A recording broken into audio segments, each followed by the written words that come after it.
Welcome to the European Parliamentary Research Service podcasts. During its first plenary meeting in Strasbourg from the 16th to the 19th of July, the newly elected 720 members of the European Parliament will choose their president for the next 2.5 years. But how does that process work? Stay with us. As the European Parliament gets ready to elect its 32nd president to hold office for the first half of the 10th parliamentary term, so until January 2026, we'll walk you through the ins and outs of this well-oiled process.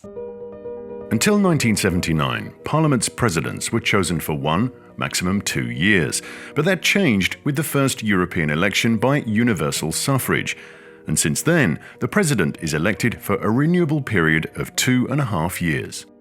In practical terms, this means that a first election takes place in July, immediately after the election of Parliament at the beginning of the legislative term, and a second, mid-term election in January, 2.5 years later. This first election is important because no other business can be dealt with by Parliament until a new president is appointed. He or she is elected on the basis of nominations proposed by political groups, with the nominee's consent, but may also be nominated by a certain number of members reaching at least 1/20th of total MEPs, which would currently be 38. The procedure is chaired by the outgoing president, in this case Roberta Metsola, or by one of the outgoing vice presidents in order of precedence, or in their absence, by the longest-serving MEP. The vote is by secret ballot. However, if the number of candidates for the election of the president, vice presidents and quaestors is less than or equal to the seats to be filled, it'll be by acclamation. Unless 1/5 of MEPs, so 144, request a secret ballot, which is unlikely to apply to the presidential election, where normally more than one candidate runs for the seat. So once all nominations have been handed to the provisional chair, they're announced in plenary and the vote can start.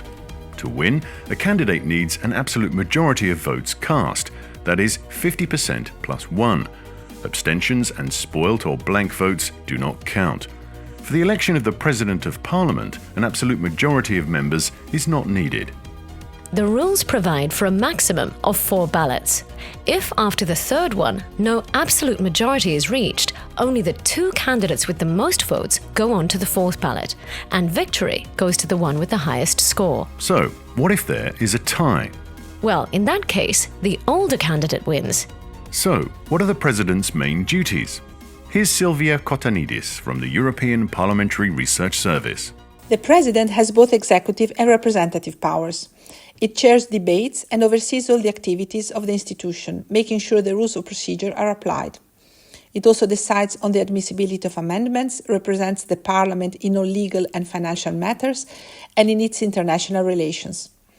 But the list of duties is much more extensive. For example, to indicate the importance of Parliament's role in the legislative process, the President signs the EU budget and all new laws adopted by ordinary legislative procedure together with the Council. But the President is not the only important figure elected during the first plenary meeting. The 14 vice presidents and 5 quaestors need to be appointed too. That's right. Nominations are made on the same basis as for the President. As both vice presidents and quaestors are elected in a single ballot by an absolute majority of votes cast, and in practice, their election needs to ensure a fair representation of political views, geographical and gender balance. So, exciting times ahead. Indeed. Want to know more? Check out the full policy brief by Silvia Kotanidis on the EPRS website or in our app. This is a European Parliamentary Research Service podcast. Thanks for listening.